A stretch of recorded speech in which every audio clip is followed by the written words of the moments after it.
நீங்கள் பார்த்துக் கொண்டிருப்பது உங்கள் விஜய். நாபகச்சன்னு நதிஷ்டன்னு மித்யா கோபா அன்ய கோபகிரக கவிமுஷம் யசோத சொல்றா, நம்ம வீட்டு வெண்ணையை திருடிதான் நான் ஒன்னும் சொல்லியிருக்க மாட்டேன். எனக்கு அவமானம் ஏற்படுற மாதிரி புறத்தியார் வீட்டு வெண்ணையை திருடிட்டியே, என்னவனை வச்சு கட்டி வச்சுட்டு இனிமே எதி சக்னோஷி கச்சத்தம் அதிசஞ்சல தெட்டித, உன்னால இங்கேருந்து போக முடியும்னா பார். கண்ணன் அப்பதான் ஒரு காலை தூக்கினார் ஓடுறதுக்காக. அவ கையில ஷார்ட்டே வச்சுனா, போடுவேன் காலில் போடுவேன், அழுதியானா வாயில போடுவேன்னா. அழவு முடியலையே, கேவருது, கண்ல இருந்து ஜலஜலமா கொட்டுறது, ஏது பண்றதுன்னு தெரியல. வெண்ணைக்காடும் பிள்ளை அப்படி நிற்கிறார். நாபகச்சன்னு நதிஷ்டன்னு மித்யா கோபஹா சபதி நயனே மீலையன் விஸ்வகோப்தான்னு வேதாந்த தேசிகன் கோபால விம்சத்தியில சாதிக்கிறார். அப்படி ஒண்ணும் தெரியாத பார்த்து விழிச்சிருந்தா அந்த திருக்கண்கள் நம்மை கட்டாட்சிக்கட்டும் ரட்சிக்கட்டும். ஆக வேலை ஓடவும் முடியல. அவ பசுமாடு கண்டுகளை பார்க்க போயிட்டா. நந்தகோபாலன் வந்தார். என்ன ஆச்சு பிள்ளை, எதுக்கு அழுதுன்னு இருக்கே, ஏன் ஒண்ணுகள் ஏன் எழுத்து கட்டி வச்சிருக்கான்னு எனக்கும் தான் தெரியல. அதைத்தான் நான் இத்தனை அழியா பார்த்துட்டு இருக்கேன். அதை போய் அவங்க தர்மபத்தினி இடத்துல கேடும், அதை எங்கிட்ட கேட்டு பிரயோஜனம் இல்லை. சரின்னு அவுத்து விட்டார். கண்ணன் ரொம்ப வேகமா ஓடினார். அது வரைக்கும் கண்லேயும் ஜலஜலமா கொட்டுறதான். யானையை கட்டி வச்சா போல தரியார்ந்த தெருங்கல்லிலே போல நின்று தடங்கண்கள் பனிமல்கும் தன்மையான குலசேகருடைய பாசுரம். ஒரு ஆணை அப்படி கண்ணால ஜலம் விட்டு இருக்குமோ இல்லையோ, அதை போலத்தான் கண்ணனும் ஜலம் விட்டு அழுத்திருந்தார். ஒரே பயம், அஞ்சு நோக்கும் அந்நோக்கும் தொழுக கையும் தொல்லையின்ப திருதி கண்டாள். ஒரு பக்கம் பயந்து பாக்குறாரா, கண்ணை கையை கூப்புறாரா. இந்த பெரியவாசன் வியாக்கியானத்துல கேட்டாரு, இந்த பிள்ளை கை கூப்புறாரே அம்மாவை பார்த்து எதுக்கு, ஒருவேளை பண்ண தப்புக்காக மன்னிப்பு கேட்கிறாரோ? அதெல்லாம் ஜாதகத்திலே இல்லை.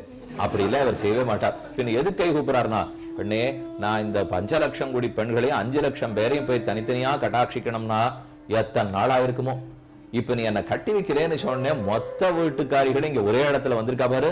அப்ப ஒரு இடத்துல நான் 5 பேரையும் பார்த்துட்டேன். இப்போ இதுக்கு நீ தானே நல்லது பண்ணேன், நன்றிங்கிறார் குழந்தை. இவ ஒரு நாள் அவர் ஒண்ணு பண்ண தப்புக்கெல்லாம் மன்னிப்பு கேட்கவே இல்லை. கை கூப்பினார், பயந்ததோட நின்றார். கண்ல இருந்து ஜலம் வர்றது. நந்தகோபாலன் போச்சொன்னார். பின்னாடி போய் நிறைய கையில நெல்லை எடுத்துட்டு வாசல்ல போய் நாகப்பழக்காரியனுடைய கூடையில போட்டுட்டு எனக்கு கை நிறைய நாகப்பழம் கொடு என்ன இப்படி கேட்டார். பார்த்தா இந்த கையில சங்கர லாஞ்சனம், இந்த கை சக்கர லாஞ்சனம்.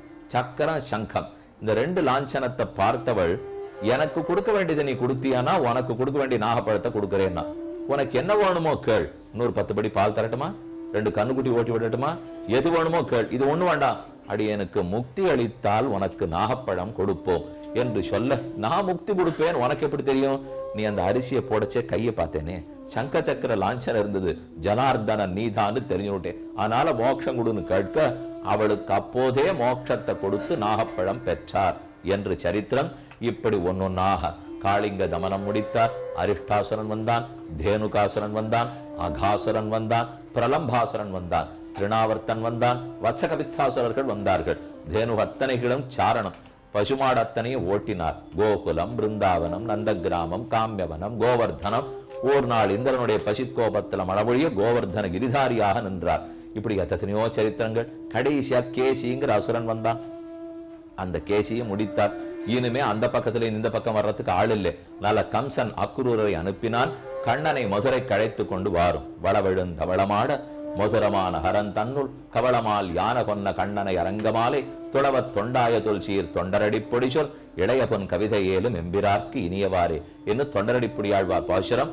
ஒரு வில் யாகத்தை ஏற்படுத்தி மருமகனை அழிச்சுடணும் என்று திட்டமிட்டு வாசல்ல குவலையாப்பிடம்ங்கிற யானையை வைத்தான். அடுத்து முஷ்டிக சாணூரர்கள்ங்கிற மல்லர்களை வைத்தான்.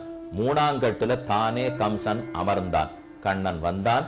சந்தனாலங்காரம் குப்ஜாவிடத்தில் பண்ணி, அதே வண்ணானிடத்திலே வஸ்திராலங்காரம் பண்ணி, மாலாக்காரர் வீட்டுக்கு போய் புஷ்பாலங்காரம் பண்ணி கொண்டு சிறந்த யுத்த மேடைக்கு வரா போலே அலங்காரம் பண்ணிட்டு வந்தார். முதல்ல யானையை முடித்தார். அடுத்து முஷ்டிக சாணூர்களை முடித்தார். அடுத்து கஞ்சன் வயிற்றில் நெருப்பென்ன நின்னடுமால் விற்பெரு விழவும் கஞ்சனும் மல்லும் வேழமும் பாகமும் வீழச் செத்தவன் தன்னை புறமெறி செய்த சிவனுரு துயர்களை தேவை பத்தலர் வீய கோல் கையில் கொண்டு பார்த்தந்தன் தேர்முன் நின்னானே சித்தவ பணியால் முடிதுறந்தானே திருவல்லிக்கேணி கண்டேனே என்று திருவங்கியாழ்வாருடைய பாசுரம். அனைவரும் அழிந்தார்கள். கம்சன் முடிந்தான். கம்சனை முடித்த வேகத்தோட நேர தாய் தந்தையரை பார்க்க ஓடினான். அவர்தான் நெடுமால். 10 வருஷமா அப்பா அம்மாவை பார்க்காம தவிச்சுட்டு இருந்தார். தேவகியை போய் விழுந்து வணங்க அவ பிரார்த்திக்கிறார். இத்தனையும் எனக்கு காணுமாறின் அருளே உண்டனின் அருளே, நீ எல்லா சேட்டிதத்தையும் அவளுக்கு காமிச்சிட்டியாமே. தொட்டுல போட்டு தாளாட்டினது, பால் குடித்தது, அரிசிச்சோறு சாப்பிட்டது, வெண்ணெய் அலைந்தது, நீராட மறுத்தது, இது இத்தனையும் அவள்னா பார்த்திருக்கா. நான் எல்லாத்தையும் பெற்றும் பார்ப்பும் பேற்ற இழந்தேனே. காணுமாறி நீ உண்டென்னு அருளே. இது இத்தனை இன்னொரு தரம் நான் பார்க்க முடியுமான்னு தேவகி கேட்கிறாள். கண்ணன் அனைத்தையும் பிறந்தன்னைக்கு புறப்பட்டு போன பூத்தனா சகடார்ஜுனத்திலேருந்து ஆரம்பித்து கடைசியா கேசிய முடிச்ச வரைக்கும் பால் குடித்ததோ காளிங்க தமனமோ ஏதேதுண்டோ அனைத்து சரித்திரங்களையும் காட்ட அவளுக்கு பாலும் பிரவகிக்க கண்ணனும் பால் குடித்தான்னு சரித்திரம். பட்டரிடத்துல நஞ்சிய கேட்கிறார், 10 வயசாச்சே, அப்புறம் இவ குழந்தை பெறலையே, 10 வயசு குழந்தைக்கு போய் ஒத்தி பால் கொடுப்பலானால் இது லௌகிக பால் அவ கொடுக்கவும் இல்லை, லௌகிக குழந்தை குடிக்கவும் இல்லை. அவளும் தெய்வத்தன்மை, இவனும் தெய்வத்தன்மை உடையவன். இது அலௌகிகமான அன்புனாலே நடந்தது. அந்த தேவகியை சேவிச்சுட்டே கண்ணன் இன்னைக்கு பகல் பொழுது வரைக்கும் இருக்கட்டும். கண்ணன் மதுரையில் அவதரித்தார். கோகுலத்தில் மறைந்து வளர்ந்து வந்தார். அவ்வெம்பெருமான் தினப்படி காலை கோகுலத்திலிருந்து புறப்பட்டு பிருந்தாவனத்துக்கு போய் ஆனிரைகளை மேய்த்தார். திவத்திலும் பசுநிறைப்பு உவத்தி செங்கனிவாயங்கள் ஆயர் தேவேன்னு நம்மாழ்வாருடைய பாசுரம். நித்தியசூரிகளுக்கு நாயகனாக இருப்பதை விட, தேவர்களுக்கெல்லாம் தலைவனாக இருப்பதை விட பசுமாடு கன்றுகளை மேய்ப்பதை கண்ணன் விரும்பினான். அவைகள் அவனையே எதிர்பார்க்கும், தங்களை தாங்களே காத்து கொள்ள முயலாது. கண்ணன் ரக்ஷகன்கிற உறுதியோடு இருக்கும். இந்த மொத்த பிருந்தாவனம் 84 குரோஷ் என்று சொல்லுவார்கள். அப்படின்னா 84 குரோஷங்கள் பெரியது. 168 மைல் பறந்து விரிந்திருக்கும் இடம். ஒரு புறத்தில் பீகார தேசம், உத்தரப்பிரதேசம், மற்றொரு கோடியில் ராஜஸ்தானம் என்ன, இந்த 3 நிலைகளையும் தொட்டு கொண்டிருப்பது பிருந்தாவனம். இது முழுக்க நெருஞ்சி முள்காடாக இருந்தது. அத ஒரே நாள் ராத்திரி பொழுதுக்குள்ளே கண்ணன் மாடுகள் மேய்க்கும் நிலமாகணுங்கிறதுக்காக சிந்தித்தார், சங்கல்பித்தார், உடனே மாத்திட்டார். பிருந்தாவனம் பகவதா கிருஷ்ணேன அக்லிஷ்ட கர்மனா. அக்லிஷ்ட கர்மானால் அனாயாசமான செயல், கஷ்டப்படாத செயல்.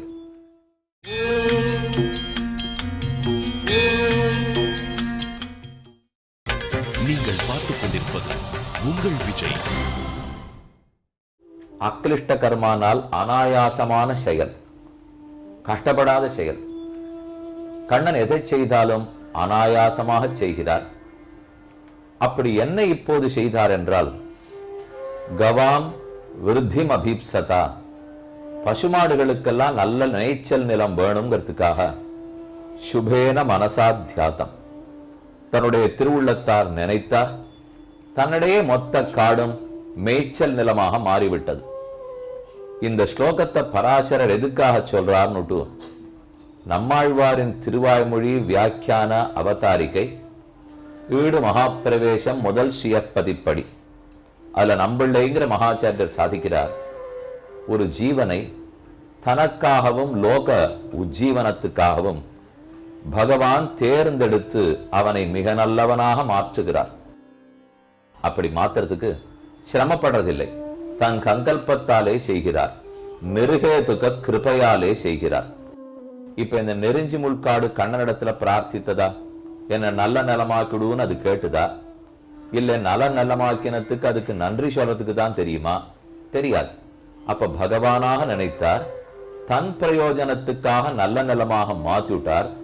அதனிடத்துல எந்த பொறுப்பையுமே கண்ணன் எதிர்பார்க்கவும் இல்லை, வைக்கவும் இல்லை.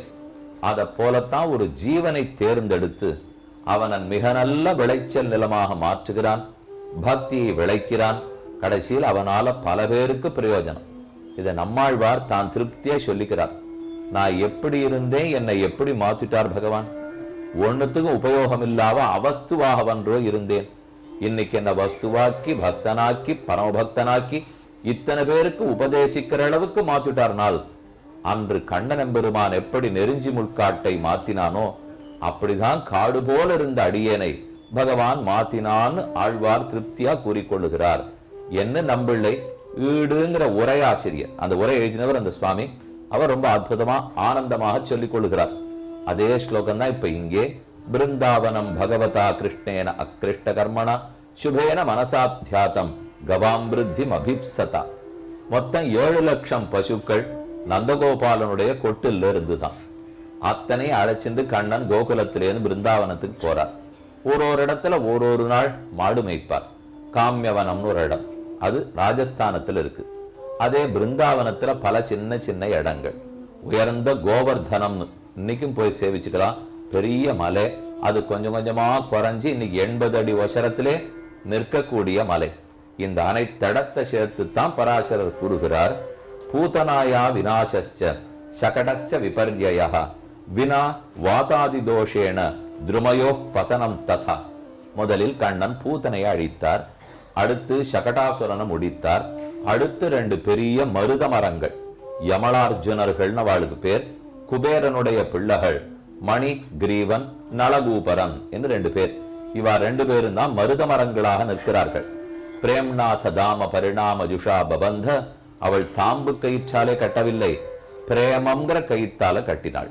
தாம்பால கட்டணும்னா கண்ணனை கட்டிட முடியாது. கண்ணி நுண் சிறுத்தாம்பினால் கட்டுண்ண பண்ணிய பெருமாயன் என் அப்பனில் நன்னி தென்குருகூர் நம்பி என்னக்கால் அன்னிக்கும் அமுதூரும் என் நாவுக்கேன மதுர்கவி ஆழ்வாருடைய பாசனம். கட்டும்படி கண்ணன் அமைத்து கொண்டால் நாம கட்டலாம். கண்ணி நுண் சிறு தாம்பினால் கட்டுண்ண பண்ணிய பெருமாயன், தன்னை கட்டும்படிக்கு பெருமாள் அமைச்சிருந்தார், கட்டுவிட்டார். நந்தகோபாலன் வந்தவர் அவித்து விட்டார். நீ நேர போய் நாவல் பழக்காரிக்க வாங்கிக்கோன்னு சொன்னார். நாவல் பழக்காரி முக்தி பெற்று கொண்டாள்னு பார்த்துட்டோம். இது ஒரு நாள் திருட்டு. மற்றொரு நாள் கட்டி வைத்த போது கண்ணன் உரலையே உருட்டி கொண்டு தவழ்ந்து போகிறார். 2 மருத மரங்கள் நிற்கின்றன. போனாய் மாமருதின் நடுவே என் பொல்லாவணியே தேனே இன்னமுதே என்னன்னே சில கூத்து சொல்ல. அம்மாழ்வார் திருவாய்மொழி 5ஆம் பத்து ஆரம்பத்தில் சாதிக்கிறார்.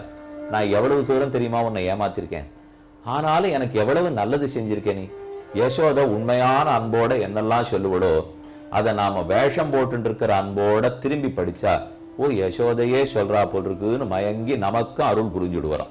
நான் உண்மையெல்லாம் சொல்லவே இல்லை. யசோத உங்ககிட்ட உண்மையா பேசினா, போனாய் மாமருதின் நடுவே 2 மரத மரங்களுக்கு நடுவுல போனியே, உனக்கு என்ன ஆபத்து வந்துடுமோன்னு பயம். கண்ணன் இழுத்துட்டு போறார். தவழ்ந்த கண்ணன் கண்ணனாலே அவர் திருமேனி 2 மரத்துக்கு நடுவுல இடுக்குல போயிடுச்சு. ஆனா இவர் இழுத்த வேகத்தில் நின்று கொண்டிருந்த உரல் சாய்ந்தது. சாயவே உரல் உருண்டோடி வந்தது. 2 மரத்துக்கு நடுவுல போக முடியாத உரல் சிக்கி நுடுச்சு. இவர் உள்ள போயிட்டார். ஆனா பின்னாடி வந்திருக்கிற உரல் வர முடியல. 3 சக்கர வண்டி இருக்கும் இல்லையோ, அவர்களுக்கு ஒரு வழக்கம் உண்டு. முன் சக்கரம் ஒரு வீதிக்குள்ள போச்சுன்னா அவ பின் சக்கரம் வரும் நினைச்சு விடுவா. அது போகுமாறது அவளுக்கு தெரியாது. ஆனா முன் சக்கரம் நுழைகிற அளவுக்கு ஒரு இடம் இருந்ததுன்னு வச்சுங்க, அந்த இடத்துக்குள்ள பின் சக்கரமும் வந்துடும். அவள்லாம் கிருஷ்ண கோஷ்டி. எதுக்குன்னா கண்ணன் முன் சக்கரமா முன்னாடி போயிட்டார், அவர் போனாருங்கிறதுக்காக பின்னாடி எங்கேயான உரல் வந்துடுமோ. அதை பத்தி வேதாந்த தேசிகன் ரொம்ப ஆச்சரியமா சாதிக்கிறார். பரிவர்த்தித கந்தரம் பயேன ஸ்மிதபுல்லாதர பல்லபம் ஸ்மராமி. கண்ணனுக்கு ஒரு பயம், யசோத பின்னாடி துரத்திட்டு வருவடோ, அடிச்சு கொட்டி வச்சுட்டு நம்மள போக முடியுமான்னு பார்த்துட்டு அவ போனவ திரும்பி வந்துட்டாள்னா அவ வராளோன்னு பரிவர்த்தித கந்தரம் பயேன தன் கழுத்தை திருப்பி திருப்பி வராரான்னு பாக்குறாளாம். வரலேன்னு தெரிஞ்ச உடனே சின்ன குழந்தைக்கு ஆனந்தம் ஒரு மொழியோ படிச்சு சிரிக்கிறாளாம். பரிவர்த்தித கந்தரம் பயேன ஸ்மிதபுல்லாதர பல்லவம் ஸ்மராமி. அதே வேகத்தில் இவ வரலேன்னு தெரிஞ்சுட்டு கொஞ்சம் வேகமா போனார். தான் நுழைஞ்சு விட்டார். பின்னாடி இருக்கிற உரல் வரலே, உரலை பிடிச்சு இழுத்தார். இழுத்த வேகத்துல கடகடா சப்தத்தோட மருதமரம் முறிஞ்சு விழுந்தது. விழுந்த உடனே என்ன விழுந்ததுன்னு குழந்தைக்கு தெரியல. தாங்களே உயரத்துல இருக்கிற எதையானு எட்டி எடுக்கும். எடுத்துட்டு அது தடால்னு கீழே விழுணும். தாங்க தான் தள்ளி விட்டுட்டோம்னு குழந்தைக்கு தெரியவே தெரியாது. ஆனா சத்தத்தை கேட்டு அப்படியே பயந்து போய் கண்ணை முடிச்சு நிற்கும். அதே போல இருக்கு, தான் உடைச்சிருக்கோன்னே தெரியலையா. என்னமோ மருத மரம் முறிஞ்சு விழுந்துடுத்தே, ஏன் மரம் ஏன் முறிஞ்சுதுன்னு சத்தத்தை பாக்குறார். கண்ணு பயந்து போச்சு. ஒரு பக்கம் இப்பதான் சிரிச்சு முடிச்ச வாய் சிரிச்சுட்டே இருக்கான். கண்ணு பயந்து போய் பாக்குறதா. பயந்த கண்களும் நெறித்த புருவமும் விடைத்த மூக்கும் தலைமுடி முன்பக்கத்திலே நெற்றியில வந்து விழுந்ததும் அந்த கண்ணனுடைய திருக்கண்கள் நம்ம ரட்சிக்கட்டும் அப்படின்னு இந்த சுவாமி ரொம்ப ஆச்சரியமா பாடியிருக்கார். கோபால விம்சதீத ஸ்லோகம். ஸ்மித புல்லாதர பல்லவம் ஸ்மராமி. அந்த புனிசிரிப்பு மாறாத முகத்தை எப்போது நினைப்போம். ஆக மருத மரங்கள் முறிந்து விழுந்தன.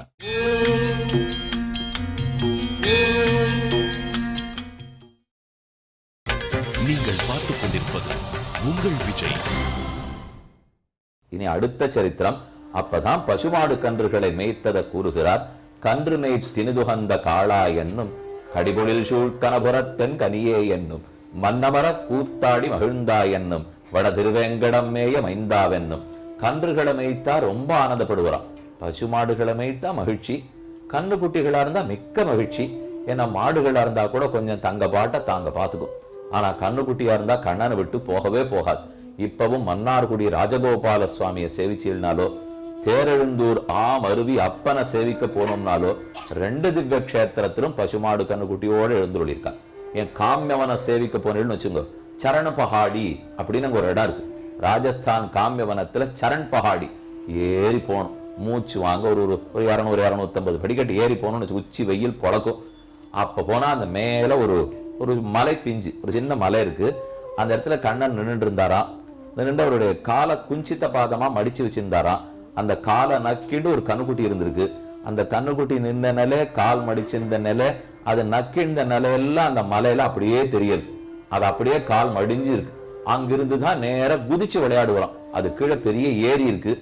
ஏரியில நம்ம இப்ப எல்லாம் பலகை வச்சிருக்கா, அதுல ஏறி இப்படி குதிச்சு தடாலும் கீழே குதிக்கலையா, அதை போல அந்த இடத்துல குதிக்கிறதுக்காகத்தான் மேல ஏறி குதிப்பறான். குழந்தைகள்லாம் கண்ணன் அங்க இருக்கான்னு பார்க்கச்சே சட்டுன்னு கீழே குதிப்பறான். ஓ, கண்ணன் நம்ம பக்கத்துல இருக்காரு போட்டிருக்கே அப்படின்னு இவ விளையாடலான்னு பார்க்கச்சே ஏறி மேல போய் நின்று வரோம். இப்படி மேலையும் நீரி போயிட்டு வந்ததுதான் அந்த இடம். இது சரணபகாடிங்கிற இடம். கண்ணனுக்கு பசுமாடு கன்றுகளை மேய்த்தல் நித்த சூரிகளை பாதுகாக்கிறத விட மிகவும் பிடித்திருந்தது. இட்டமான பசுக்களை இனிது மறுத்தி நீரூட்டி விட்டு கொண்டு விளையாட விருந்தாவனத்தே கண்டீரே. ஆண்டாள் நாச்சியார் திருமொழியில பட்டி மேய்ந்தோர் காரேறுன்னு கடைசி பதிகத்தில் 10 பாசுரங்கள். ஒரு பெண் கண்ணனை பிருந்தாவனத்துல பாத்தீளா அப்படின்னு கேட்கிறா. இன்னொரு பெண் பார்த்தோமே அப்படின்னு பதில் சொல்றா. இந்த பெண்ணு கேட்கச்சேவே, இந்த திருடிண்டே இருக்குமே ஒரு பிள்ளை, அதை எங்கேயானு பாத்திடோ? ஆமாமா, அந்த பிள்ளை தானே பார்த்தோம். இது இன்னொத்தி பதில். எப்பவுமே பொய் சொல்லிட்டே இருப்பாரு, அந்த பிள்ளையை பாத்திடோ? ஆமா, அந்த பிள்ளை இப்பதான் பார்த்தோம். யாரெல்லாம் புடவை துணிபணியை கழட்டி வச்சுட்டு குளிக்க போயிருக்காளோ எடுத்துன்னு போயிடுமே, அந்த பிள்ளையை பாத்திடோ? ஆமாமா, இப்பதான் அந்த பிள்ளையை பார்த்தோம். என்ன 2 தோழிகள் பேசிக்கிறாப்பல் அமைஞ்சிருக்கிறார். 10 பாசுரங்கள். மேலாப்பரப்பான் வினது சிறுவன் சிறகன்னும் மேலாப்பின் கீழ் வருவானை விருந்தாவனத்தே கண்டீரே. கண்ணன் எப்ப பசுமாடு மேய்க்கிட போனாலும் வினதாசுத்தனான கருடன் தன்னுடைய சிறகுகளை விரிச்சுட்டு வருவான். மேல பறந்து கண்ணனுக்கு கொடை பிடிக்கணும், வெயில் பட்டுடக்கூடாது அப்படின்னு நித்த சூரியர்களுக்கே தலைவனான விஷக்சேரர் அறுப்ப கருடன் வந்து நித்த கைங்கரியம் பண்ணுகிறார். அப்ப கண்ணன் மாடு மேய்க்க போனது நித்திய இங்கேந்து கிளம்பி பிருந்தாவனத்துக்கு போகிறார். பிருந்தாவனத்திலேருந்து திரும்பி வரார். போகும்போது தழகலும் தொங்கலும் ததும்பி எக்கம் தண்ணுமை எக்கம் மத்தளி தாழ் பீலி குழல்கள் கோவிந்தனும். குழல்களும் சரி, பெருமானுடைய மேலாடையும் தோழன்மார் கொண்டோட. அவர் தனித்து எல்லா சாமான்களையும் எடுத்துன்னு போறதில்லை. பசுமாடுகளை மேய்க்கிறதுக்கு வேண்டிய சாட்டை, கையில வச்சிருக்கிற சின்ன கோல், அதுகளை கறக்கணும்னா வாயில போட வேண்டிய வலை, இதெல்லாத்தையும் ஒத்தொத்தர் கையில கொடுத்துருவாராம். அதுக்கப்புறம் தன்னுடைய மேல் திருப்பரியட்டம், அங்க வஸ்திரம், கையில வச்சிருக்கிற புல்லாங்கோள், இதெல்லாத்தையும் ஒத்தரட்ட கொடுத்துடுறாராம். தோழன்மார்கள்லாம் முன்னாடி எடுத்துன்னு போக ஒரு கையால் ஒருவந்தன் தோளை உண்ணி ஆனரையனம்மீழ குறித்த சங்கம். ஒரு பிள்ளையனுடைய தோல்ல கையை ஊனிட்டு ரொம்ப நிதானமா நடந்து வருவாராம். அவருக்கு தானா நடக்க தெரியாது, யார் பேரையான ஊனிட்டு தான் நடக்க தெரியும். ராமன்னாலே ஒத்தர் பேர்ல படாதவர்னு அர்த்தம். ஆச்சாரசீலர், ஒத்தரையும் விடாதவர்னு அர்த்தம். கண்ணன் சொன்னான். ஒத்தர் பேர்ல படாதவர் ராமர். ஒத்தரை தொடாமலே கண்ணனுக்கு பேச தெரியாது. அவர் பேர்லயே விழுந்துண்டு கெடுத்துண்டு அவர் வேலை கட்டிண்டு கூட்டிண்டு என்னென்ன உண்டோ இப்படியே பண்ணிட்டு இருக்கிறதுனால ஒரு பிள்ளைய வச்சிருக்கார். அவன் தோல் கொடுக்கிறான். அவன் தோலை கொடுக்க கண்ணன் இப்படி ஊனிடு. ராஜகோபால சுவாமி அப்படித்தான் இன்னைக்கும் எழுதிருக்கார். மன்னார்குடியில சேவிக்க போனால் தாட்டங்க குண்டலதரம் வாமதட்சிண கர்ணயோகோ. ஒரு காதுல குண்டலம், ஒரு காதுல தோடு. ஆணுக்குண்டான ஆபரணம் குண்டலம், பெண்ணுக்குண்டான ஆபரணம் தோடு. இந்த 2ஐயும் அணிந்து கொண்டு சத்யபாமா ஹம்ச விந்யஸ்த வாமபாணி சரோருகா. சத்யபாமை தோல் கொடுக்க அவ தோல்ல கை ஊனிட்டு இருக்கார். இதுக்கு வியாக்கியானத்துல பெரியவாச்சன்ப சாதித்தார். சின்ன வயசுல இந்த பிள்ளை தோல் கொடுத்தா, வயசாகி கல்யாணம் உடனே சத்யபாமை தோல் கொடுத்தாள். ஆக மொத்தத்துல சின்ன வயசுலேயே இந்த பிள்ளைக்கு ஊனிண்டு நின்று தான் பழக்கம். தனித்து நின்னே பழக்கம் இல்லை. போனவர் திரும்ப முதல்ல வரலாம் இல்லையோ. காலையில் எல்லா பெண்களும் கண்ணல அனுப்பிச்சுட்டவா மாலை பொழுது வரைக்கும் வரலையேன்னு தவிக்கிறார்கள். சாயங்காலம் 5 மணி ஆயிடுது. எல்லா பசுமாடு கன்றுகளையும் கூட்டிட்டு கண்ணன் திரும்பி வரப்போறார். அவர் வர்ற சத்தம் கேட்கறதுனாலே மேகக்கூட்டம் வராப்புல பெரிய சம்பிரம குடுகுடுன்னு இடிக்கிறாப்புல வருவாராம்.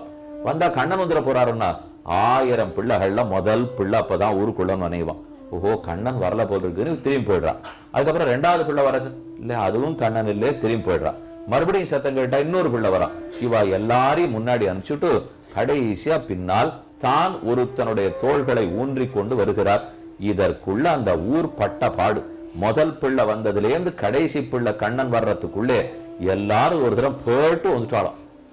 அவன் வருவனான்னு காலையில இருந்து மாலை வரை காத்துட்டு கடவுள்லையோ பருகி பத்திர கிருதா பீடவ் வன்ன புஷ்பாவதம்சகவ் கோபவேணு கிருதா தோத்ய பத்திர வாத்திய கிருதஸ்வனவ் காகபக்ஷரதரௌ பாலோ குமாராவிவ பாவகி ஹசந்தௌச்ச ரமந்தௌச்ச சேரதுஸ்ம மகாவனம் காலேன கச்சதா தௌது 7 வருஷௌ மகாவ்ரஜே.